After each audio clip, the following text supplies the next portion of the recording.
three behind the defensive performance of Patrick Beverley and some offensive skill by their guys like Paul George, a big game. And we're here to talk about it right after the bumper.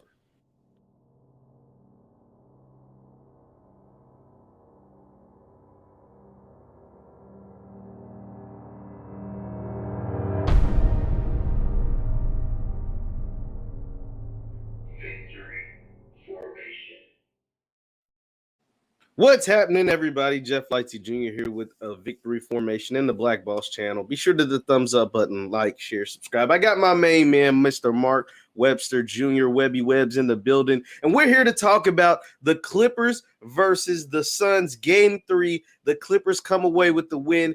Devin Booker under lockdown. He looks like he's in a holding cell by Mr. Patrick Beverley. Chris Paul returns, but he wasn't that effective, and Cameron Payne goes out. And that was huge in the game. Mark, first, how are you doing, sir? Sir, I am great, man. Thank you for having me on your show, man. It's an honor to be on here, man. And I'm glad to be here, Jeff. Hey, we got a lot of basketball to talk, man, because there was a game last night. I mean, It was a defense, a struggle, bad shooting. It finally turned up at the end in the second half. And in the second half, the Clippers were able to simply dominate and pull away with a big win, 106-92. They outscored the Suns by 13 points in the third quarter, and that ultimately was the difference, right? The Suns had pretty much tied this game up. They were down early, tied, took the lead, and the defensive presence of Patrick Beverley and the play of Paul George were critical. Mark, what did you see last night? Last night, I think the biggest thing was the performance from Zubac. Nobody's talking about Zubac. He grabbed 16 boards. 16 boards, man. And like that's key to me, And I believe that before, his minutes were increasing. I believe last game he was around 18 minutes. He was battling a little bit of injury. But I think the Clippers, man, they might have figured it out. They're really well at covering home floor. But I think last night I saw a different Clippers team. I saw a different Clippers team. They were aggressive. They were grabbing rebounds. They were just playing great team ball from last night. It's so crazy, man, because Zubac is not a guy I would have thought about. The first thing I'm thinking about is Patrick Beverley and the performance that he's putting up against Devin Booker. I mean, he's literally the Devin Booker stopper. I mean, Devin Booker, since after game one was Booker went crazy, and that's when all the Kobe comparisons, and is he the next Kobe Bryant, or is he this, is he that, is he blah, blah, blah, blah, blah. You know what I mean? Like, all of that came out. And then game 2, Ty Lue, who was a magician at making adjustments. He's so great at making adjustments on the fly in series. He put Patrick Beverley back in the starting lineup, put Patrick Beverley on Devin Booker. And that's changed the series, because in game 2, they could have easily won. You had a game winner by DeAndre Ayton with less than a second left. And then game 2, Devin Booker has another 8-9 turnovers, and Patrick Beverley is all in his face. Patrick Beverley's the difference. That allows Paul George to do what he does on the offensive end, including grab 15 rebounds with his 27 points. Reggie Jackson. It was funny, man. It was funny. I saw a meme on Twitter that showed They showed a picture of Michael Jordan, and it said, with his Bulls uniform, it said Reggie Jackson in the fourth quarter, or Reggie Jackson when the Clippers need a big shot. Because Reggie Jackson is a huge difference for this team. This man comes in and makes timely clutch baskets whenever the Clippers need it. I mean, it seemed like every time. Every time. And it's one of those things where last night's game, they would leave him open. They were not respecting his jump shot. And that was the Suns' kryptonite. They were not respecting his jump shot. I mean, he hit a 3 late in the fourth, and that just kind of sealed the deal. It's like, hey, how are you not going to respect this man's jump shot? And he's hot. Reggie Jackson's made himself a ton of money this offseason. Once again, I'm talking to Mark Webster, Mr. Webby Webb. Be sure to hit the thumbs up button, like, share, subscribe, and leave your thoughts in the chat on last night's game, the Clippers versus the Phoenix Suns. The Clippers come away with a 106-92 victory over the Suns, even with the return of Chris Paul. Now, that's the thing. Chris Paul did return last night. He didn't look like Chris Paul. What were your thoughts on Chris Paul's performance? He got 15. He had 15 points, and had over 12 assists from my lookings. And I think Chris Paul, he just couldn't. Him being off might have hurt him just a little bit. The leader he is, he needs to be consistent. The older he gets, Chris Paul has to be playing basketball. The whole COVID deal kind of might have slowed him out of his rhythm. Once a player gets good rhythm, we've seen last year, he had 35. You know what I'm saying? So, like, Chris Paul can still ball. So I think it's really getting back into the flow. Like, even the coach, even Monte Wilson, he said that Chris Paul, he expected him, like, coming into the second half, I expect Chris Paul to get going some more. So, like, later throughout the game, you started to see the little quick layup and the mid-range jump shot starting to fall. But I think Chris Paul being off might have slowed him down just a little bit, because those guys had already played, 2 games together, and they're already rolling. I mean, this is a whole new series. And now Chris Paul's coming back. Game, it was just kind of out of the loop what I saw from Chris Paul. CP, like Kevin, shout out to Kevin Campbell. He said CP and Devin Booker was 4-14 in the first half, and then they were pretty bad in the second half too. Like, neither one of them ever got it going shooting wise in the entire game. And so that was the biggest thing. I think being off those days, I think contracting COVID, whether he was asymptomatic or not, played a factor in the way that he played last night. I think even with what was even a bigger factor for them last night, besides the fact that CP3 is off, because you don't imagine CP3 playing like that in consecutive games, right? Like, you don't imagine Chris Paul just going out there and laying a stinker like that. Now, Devin Booker, I don't know, because Patrick Beverley seems to have his number right now. Like, he's eating his lunch. But losing Cameron Payne to that ankle injury was way bigger than people thought. Remember, Cameron Payne had 29 points in the first game and had another 17 or so points 29 points in the second game, and had another like 17 to 20 points in the first game. Losing that, right, with Chris Paul still working, still playing his way into shape, still getting back into the rhythm of things, is huge, because Cameron Payne has been that spark plug, been that X factor for this Phoenix team. And without him in the lineup, because he got hurt, messed up his ankle, and he had to leave the game, that is going to be critical if he misses any more time throughout the series. Your thoughts on that? Yeah, Cameron Payne is definitely like a dark horse in this series that a lot of people like. I mean, you can only because realistically, they're going to shift attention onto Devin Booker, and they're going to shift attention onto now Chris Paul.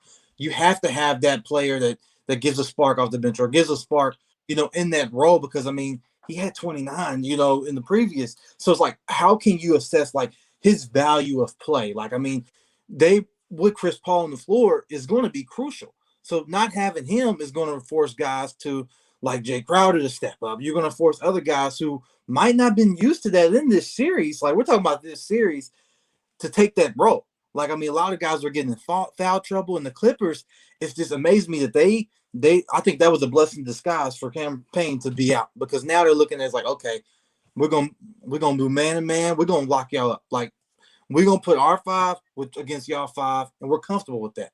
That's what they were comfortable with that last night. Once again, I'm talking to Mark Webster of Talking Up Sports. Be sure to hit the thumbs up button, like, share, subscribe, and the notification bell, because we upload every single day. Now, one thing that you brought up was the Zubac factor. Is DeAndre Ayton had another 18-9, but his 18-9 didn't look as big, because Ivica Zubac had 15 points and 16 rebounds while playing 33 minutes. Remember the game before, I want to say he played like under 25 minutes, so like closer to like 20 than 25. But his 15 points and 16 rebounds made DeAndre Ayton null and void, a guy who has been pretty dominant these playoffs. I mean, DeAndre Ayton is really, hell, he had the game winner in game 2. So he's been very, very dominant, very, very effective. Zubac made it a push. That was huge for the Clippers. I think that was another adjustment made by head coach Ty Lue, because Ty Lue is someone who is great at making adjustments, playing Zubac more minutes, putting putting Patrick Beverley on Devin Booker, doing these things, allowing Reggie Jackson to get loose. These are things that have helped the Clippers. These are things that are going to continue to push the Clippers forward. Mark, what are the adjustments that the Phoenix Suns can now make? What can Monty Williams make to kind of offset those adjustments made by Ty Lue? Well, so like I said, it's kind of up in there, because now we saw how they responded for game 3. We know the Clippers protect home court, period, point blank.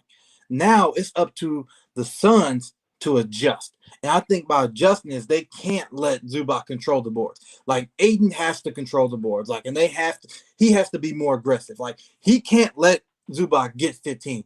He can't, because once they get comfortable letting Zubac get 15, they're going to keep feeding him, and they're going to shoot it out. They're going to pass it out to guys like Jackson and guys like, Paul George. So I think for the Suns, they have to get back into, getting ahead early, first of all, because once you get ahead early, you have to stick ahead early. And I believe that's one of the biggest things is jumping out and really just controlling Zubac's presence. Because if Zubac becomes any factor in game 4, like it's going to be a problem because now they have the down low. They have a guy that can match up with Aiden. Like Aiden, like you said, like he had a quiet, point production. Like he really didn't get going until like, the later the second half. So I think controlling Zubac and getting him out of his element and force them, to shoot outside. I mean, if you live by the 3, you're going to die by the 3. They have to get back into really getting back in control of the game and necessarily the series because I don't want to say it's up in the air now, but if they take game 4, man, we might have a different narrative, I feel like. We definitely have ourselves a series because the Clippers are talented. Like because the Clippers fall down 0-2 in every single series this playoffs, people forget how talented this team really is. Like Paul George is a legit all-star. Like, they don't have Kawhi Leonard, but Reggie Jackson can play. Luke Kennard can play. Like Marcus Morris can play. These guys can play basketball. And Patrick Beverley is a great defender, is a really, really good defender. Terrence Mann is a guy who has come into his own during these playoffs, has really shown that he is feisty. He can get after guys. Rajon Rondo, who gets some time, can play, obviously. So, like, they have ball players. It's not a team full of scrubs. Like, yes, they're missing their best player. Don't get me wrong. Kawhi Leonard is their best player, and they're missing him.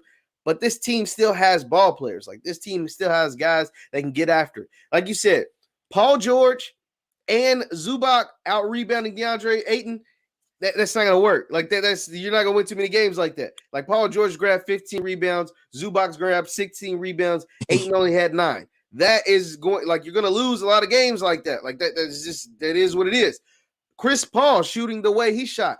You're going to lose a lot of games like that. You know what I mean? Like, now I really like what Cam Johnson was able to do off the bench in replacement of Cameron Payne. Cam Johnson came in, gave him 30 minutes, gave him 12 points. He played well.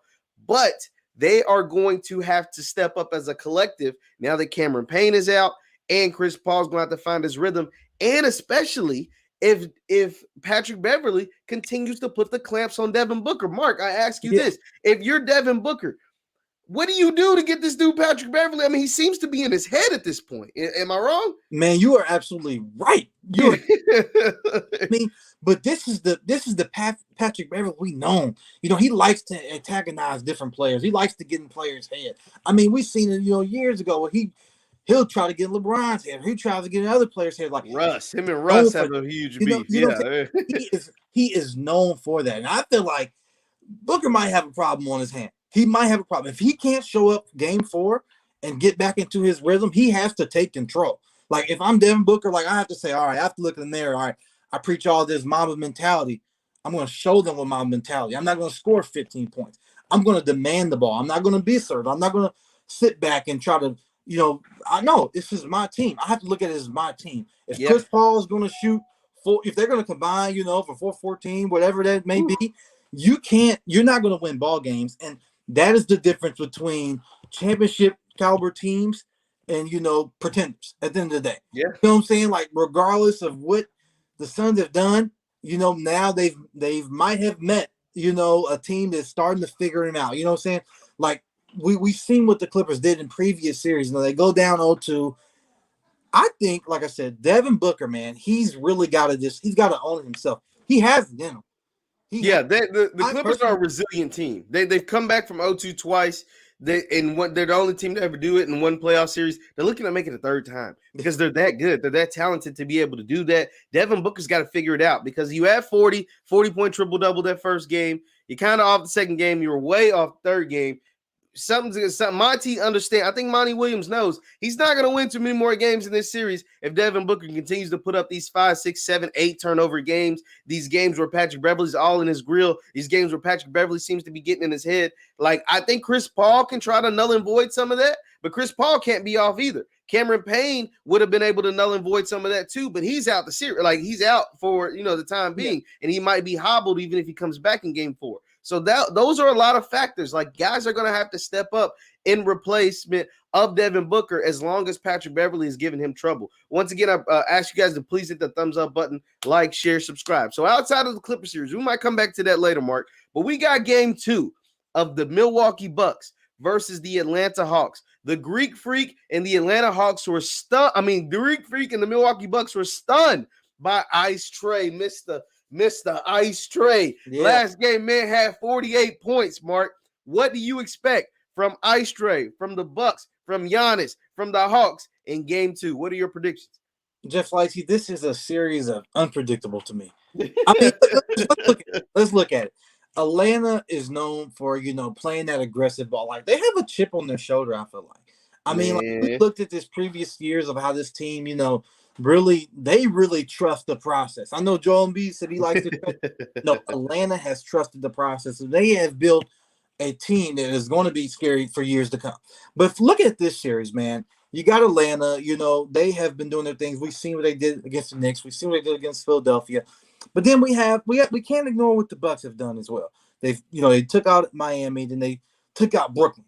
So like off rip, like losing game 1 to me, it's just kind of like, well, we know they lost game 1 against Brooklyn. So it's like I don't think Atlanta has it in the bag just yet. Now if they go up 2-0, then we might have to start saying like, okay, now it's starting to see what to expect. But I personally believe that I really think Milwaukee is going to come away with this series, but I think that it's going to take a lot for that to happen, though. It's going to take a lot for that to happen. So it's really they're not going to win. They're not going to win the series if you allow Trae Young to do whatever he wants. Yeah, Milwaukee took nothing away in game 1 against Trae Young.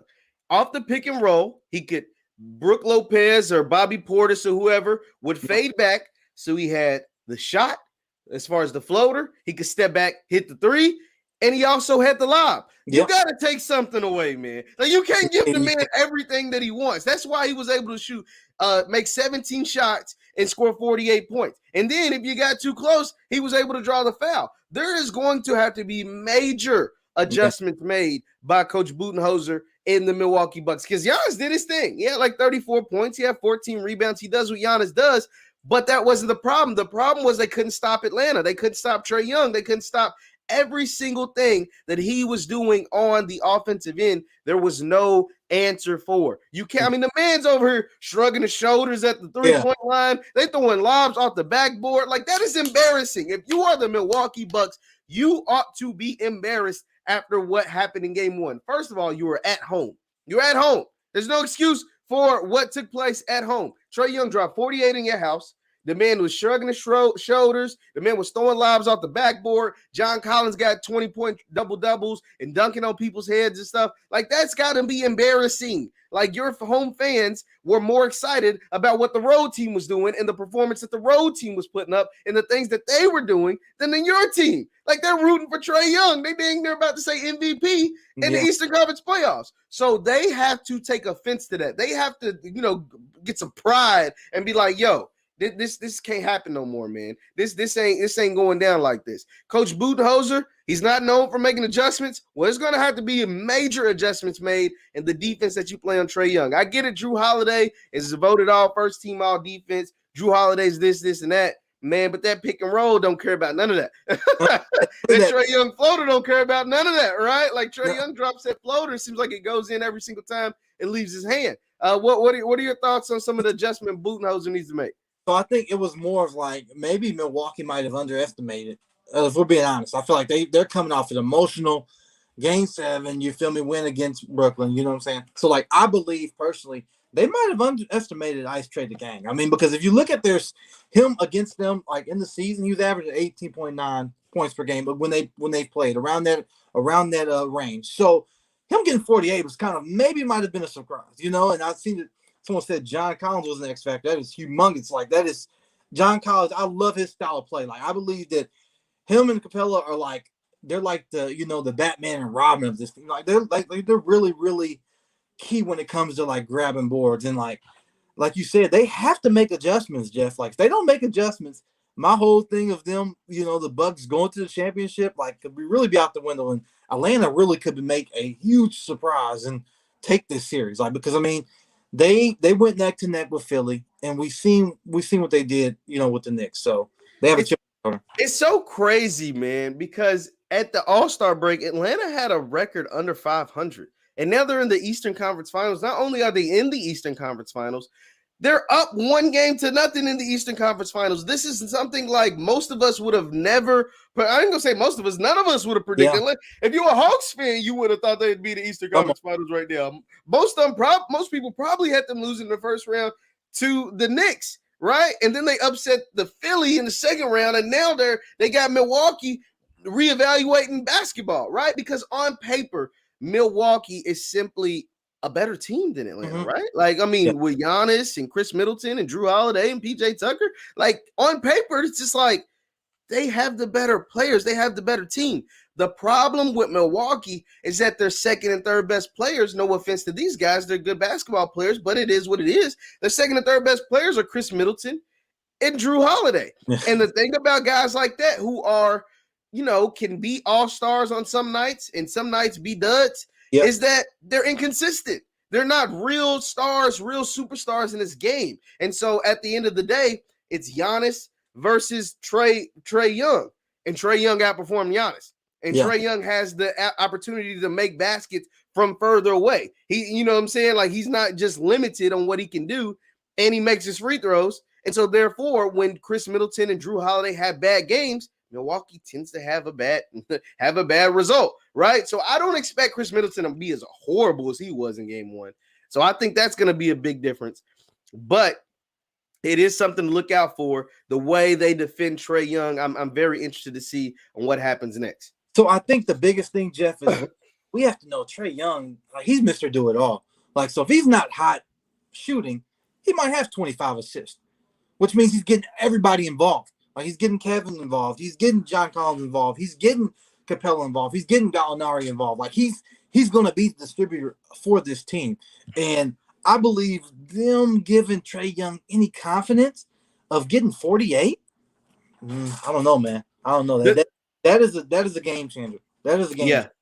Once again, I'm talking with Mark Webster of Talk It Up Sports. Be sure to hit the thumbs up button, like, share, subscribe. We are here, the Black Boss Channel, every morning, weekday morning at 9 a.m. Central, 10 a.m. Eastern. Be sure to tap in with us. We talk sports all morning, just to be sure to tap in and hit the thumbs up button. Mark, I have some more about this series before we move on.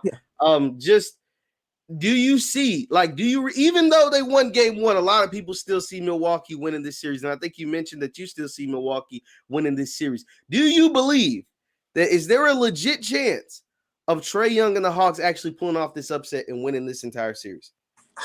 I just, personally, it's not, I'm loving Atlanta. Like, I'm loving Atlanta. This is awesome. Like, Quavo, like the whole vibes, like, ATL is where it's at right now, But what I saw from Milwaukee, man, like, I just feel like they have been through, a lot of people have been laughing at Milwaukee for years to come. Everyone has criticized Giannis for years to come.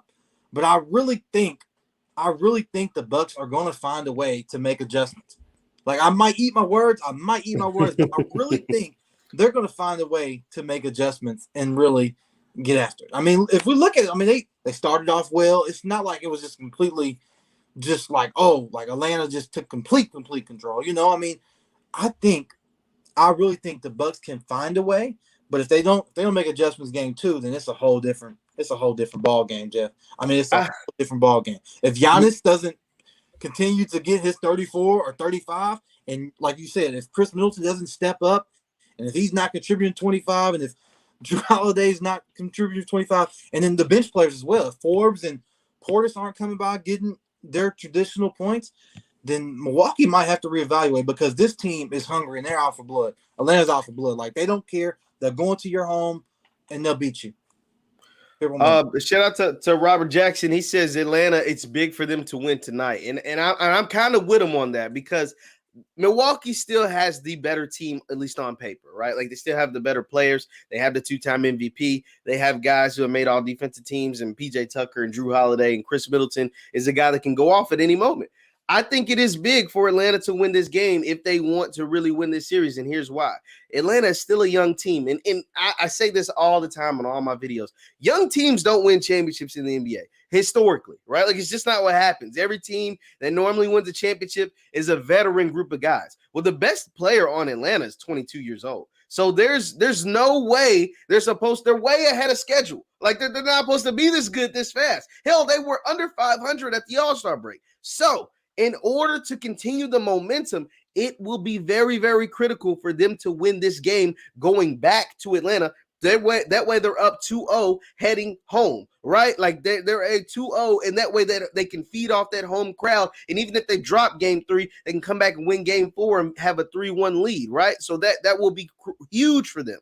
If they can win this game, that will be big. And if the Milwaukee Bucks play Trae Young like they did in the first game, they will win this game. Brook Lopez, if you're not going to be out there getting any rebounds or protecting the paint or push up on that pick and roll, he's going to be unplayable. Like, you know what I mean? Like, he was limited to 20 minutes in the first game, and he's going to be limited to 0 minutes if he don't help defend Trae Young way better than he was. I mean, the man's dropping because he's scared of the lob, right? But you're giving Trae Young, he's at the 3-point line. You're under the free throw line. Yeah. So all of that, whether it's a 3, he wants a 3, he can get in the lane and get a floater, and hell, he's still getting the lobs. The man throwing the ball off the backboard. You know what I mean? Like, so it don't matter what you do. If they play him like that, once again, even though Trae Young's not even the most efficient shooter all the time, right? But if you allow him wide open shots and wide open floaters and nobody's in his face, hell, he's going to drop another 48. You know what I'm saying? Because that's what he does. So the bigs from Milwaukee, this is a call to action to the bigs from Milwaukee. You're going to have to step up. You're going to have to make something happen, because if you don't, Trae Young's going to drop another 40 piece on you, and they're going to go back to Atlanta up 2-0. And Jeff, real quick, so if you look at it, like, Atlanta is kind of like licking their chops because they had the benefit of playing Philly. They had as far as when it comes to size, like, they've been tested with size like their whole series matchup. I mean, they had guys like they were going to get Tobias Harris and Joel Embiid and guys like so they have that, like, they were toughened up a little bit, So like Capella and Collins and Gallinari, like, they're going to be aggressive when it comes to they realize the importance of rebounding and boxing out. Milwaukee, on the other hand, of course Giannis is going to get his, but when it comes to size and rebounding, I mean, Brooklyn, I mean, would you say they had a lot of size down low as far as when it came to No, none at all. Brooklyn had none at all. None. Exactly. So I really think that Atlanta, they're licking their chops, but like you said, man, it comes down to game 2. If they take game 2, then hey, it's a different feel from being down 2-0 to a Brooklyn team to Atlanta team, because Atlanta, they don't have nothing to lose. They have nothing. Now, Mark, I have to ask you this. Yeah. In this modern day, the way basketball is played nowadays, and if you look at Giannis and you look at guys like Ben Simmons and different guys across the league, is it possible for an NBA team now in 2021 to be able to win a championship when their best player can't make free throws? Is it possible? Because I'm looking at Giannis and he's shooting 30, 45, under 50% from the free throw line for the playoffs. And then even though Ben Simmons isn't the best player in Philly, he shoots horribly and they can't even play him in the fourth quarter. And he's supposed to be the second best player. Is it possible? And leave your thoughts in the chat for those of you watching. Be sure to hit the thumbs up button. Leave your thoughts in the chat. Is it possible for an NBA team, when their best player or even second best player, to win a championship when their second or best player cannot make free throws, especially in the clutch? They cannot make free throws. They're shooting under 50%. Is it possible? What are your thoughts, Mark? It's going to kill them. It's going to kill them, and I don't think it's possible. I personally, I don't think it's possible. I don't think it's possible because, I mean, we've seen, we've seen situations where, even this year, what I'm saying, where if you don't make free throws, it's going to cost you. It's going to put you down. You are at the free throw line. Like I said, it's easy for me to say this because I'm not out there and I don't have 15,000 people yelling at me. Yeah, you feel me? My arms aren't shaking, so I'm not going to be that guy. Be like, I can stand on the free throw line and make a free throw. That's bullcrap. I ain't even going to say that, but I do think there's more pressure nowadays because teams are starting to, they're fouling people. So they're like, okay, well, if we're going to lose this game, we're going to send this free throw shooter who's 35% from the line or who takes 10 seconds to shoot the ball. You know what I'm saying? We like our chances like that. I don't think it's possible for them for a team over a period of time to get that, because you're going to have to make free throws, like regardless. Yeah, like you said, free throws are so important. Hell, we saw a guy who does make free throws, and Paul George go up there clank two, and that's what cost them the game. Inevitably against Phoenix, Yep. right? And so when I think the reason why I'm asking that is because, especially in playoff games, down the stretch they're so close, right? Like it's one possession, 1 point, 2 point, 3 point difference. Like late in the games, like under 2 minutes, under 3 minutes, under a minute, and things like that. And so if you can't go up there with confidence and make a pair of free throws after getting fouled, that can cost you a game, which can ultimately cost you a series, right? So I'm thinking about that because of the teams that we have left, the 4 teams that we have left, we have the Clippers, the Suns, Milwaukee, and the Hawks. And of those 4 teams, 3 of the team's best players can go up there and make free throws for the most part, right? Paul George missed those 2 at the end of the game against the Phoenix, but he's a career 85% free throw shooter. Devin Booker and Chris Paul are like abnormal. They're like 90% free throw shooters, right? Like they shoot like a crazy good rate. And Trae Young's like an 80+% free throw shooter. The only guy and the only team whose best player can't really go up there and make clutch free throws is Giannis, right? And so I'm asking that because I'm thinking about Giannis, and I'm thinking about just this series against the Hawks and potentially a series against either the Clippers or the Suns in the finals. And if it comes down to, late in the game, will he be able to make those free throws to keep the Milwaukee lead, or will it cost them a game or two, which can inevitably cost them a series? I'm thinking, and I'm like, man, he could really cost them a series if it comes down to it by missing free throws. Am I wrong? No, you're right, man. Because if you look at it, man, I see a lot of people are saying like, "Oh, it's not possible, it's impossible," blah blah. But y'all, it doesn't matter if it's like they making a free throw at the end of the game. I mean, they can make countless free throws at before halftime. Like, I mean, these are free throws that that really just change momentum. Like, third quarter free throws, like you just never know, like, okay, like dang, like he missed 4 free throws. Like, oh, they lost by 2. You just never know. You just never know. That's how I look at it. That's how I look at it. That's why I think it's really important for teams like that win championships. Like, they have to be really superb at shooting free throws. Like you said, it's not impossible, but I think it needs to be possible for definitely with these teams left. Man, I found it really interesting because TNT, they have their NBA show with Ernie, Shaq, Kenny, and Chuck, and so in that show, obviously Shaq is the best player that played on that category, and he's someone who struggled at the free throw line. But one thing he said, "Yeah, I was never a free throw guy. I was horrible, but I made them when it counted. They didn't have to take me out when the game was on the line, because I missed my first 10 free throws. But in the fourth quarter, when it mattered the most, I made my free throws when it counted. If you go back and look at the numbers and look at when he made and missed free throws, he wasn't lying. Like it was like Hack-a-Shaq happened early in the game and late third quarter, but come fourth quarter and late in the game, they couldn't do a Hack-a-Shaq, or even when they fouled him, he was and one, and he was getting buckets and making the free throws. So that was very, very critical to me. I thought that was interesting, a point that he made.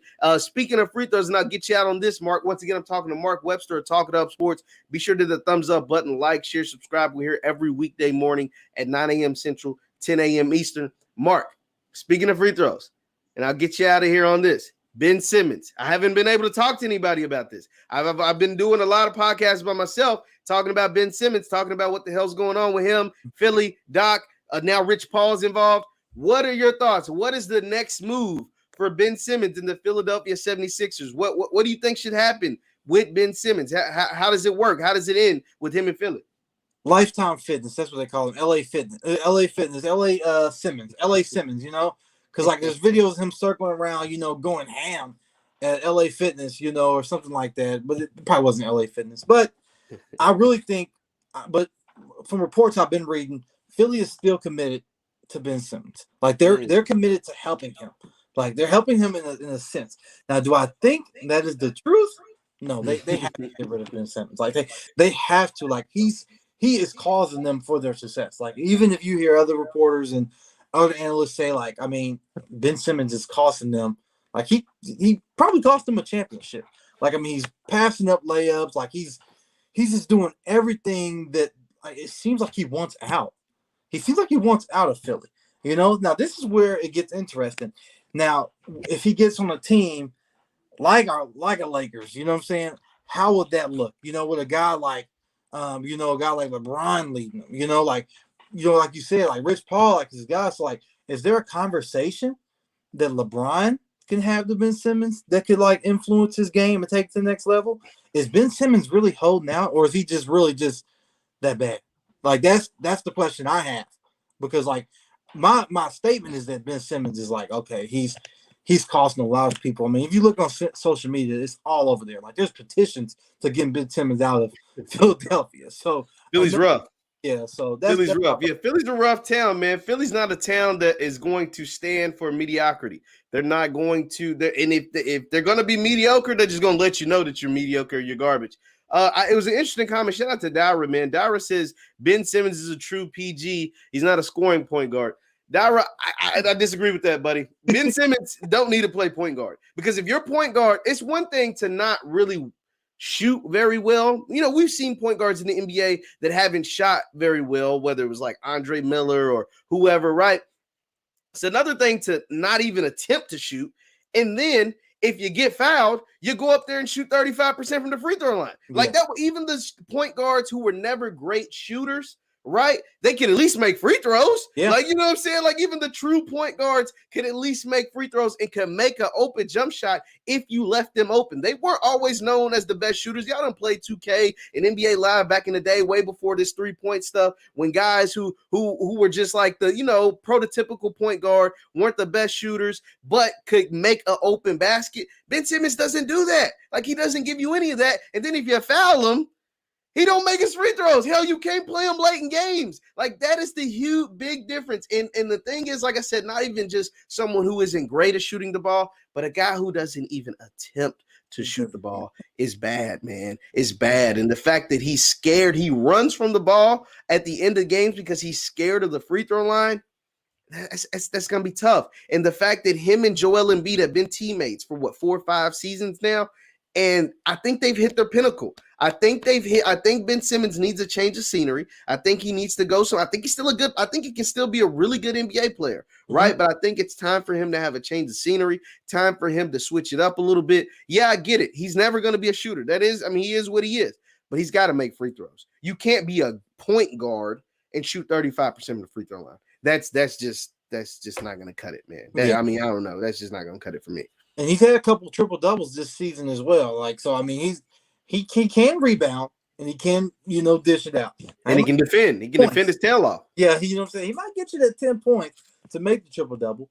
But I believe there's a puny triple double. So that's one of them what we call puny triple doubles. Yeah, puny triple double. That's a good one right there. But yeah, it's not it's the bare minimum triple double. But yeah, I think there's a team out there that might be right for Ben Simmons, but I just can't put my arm around like, okay, this team will help Ben Simmons get to the next look. Dara says, imagine him being on the Golden State Warriors. And I've seen that a lot, man. I've seen that a whole lot, like about them, acquiring Ben Simmons. The only problem is one is who would you rather have, Draymond Green or Ben Simmons? Yeah. Because that's what it comes, because you can't have both of them. Right? Like you can't have a Ben Simmons trying to control the ball and be the point guard and Draymond Green. And the reason why, if I'm the Warriors, I would rather have Draymond Green, even though Ben Simmons is almost like a younger version of Draymond. One, because Draymond stretches the floor better. He shoots way better, like just way better. And two, Ben Simmons is too chill, man. Like he's too like lackadaisical, nonchalant, like, oh, you know what I'm saying? Like it is what it is. Draymond lights a fire under people's ass. You know what I'm saying? Like Draymond don't mess around. And if you keep Ben Simmons with Draymond, they're gonna butt heads like crazy because Ben Simmons is too cool for school. And Draymond's like, oh hell no, we don't have 2 cool for school brothers on our team. You know what I'm saying? Like that just ain't gonna happen. Like we ain't gonna do that. So I think the Warriors is not a reasonable, like I get why people saying it because the Warriors shoot so great with Steph and Clay, but you can't have Ben and Draymond. One of them's got to be like your point forward, your point guard or whatever. And if I'm the Warriors, I'm keeping Draymond because he's the one that's going to light a fire under our people. He's the one that's going to get after it on defense. He's the one that's going to talk smack. When people trying to come after Steph or trying to come after Clay, Draymond's the one that steps in between them. Yeah, so I mean, and the Sixers, the thing is, the Sixers have a team full of shooters, and it still hasn't worked out for Ben. He does play better when Embiid is off the court, but Embiid's a better player. So you got to keep Joel over Ben Simmons, that's for sure. Mark, I've kept you long enough, buddy. Once again, this is Jeff Lightsy Jr. with Mark Webster Jr., Mr. Webby Webb of Talk It Up Sports. Be sure to hit the thumbs up button, like, share, subscribe, guys. We're here every weekday morning at 9 a.m. Central, 10 a.m. Eastern. Come back, join us. We're here. Get the ring the notification bell so you can know when we go live. Thank you guys for tuning in. Hit the thumbs up button on your way out, and we will see you next time. Peace.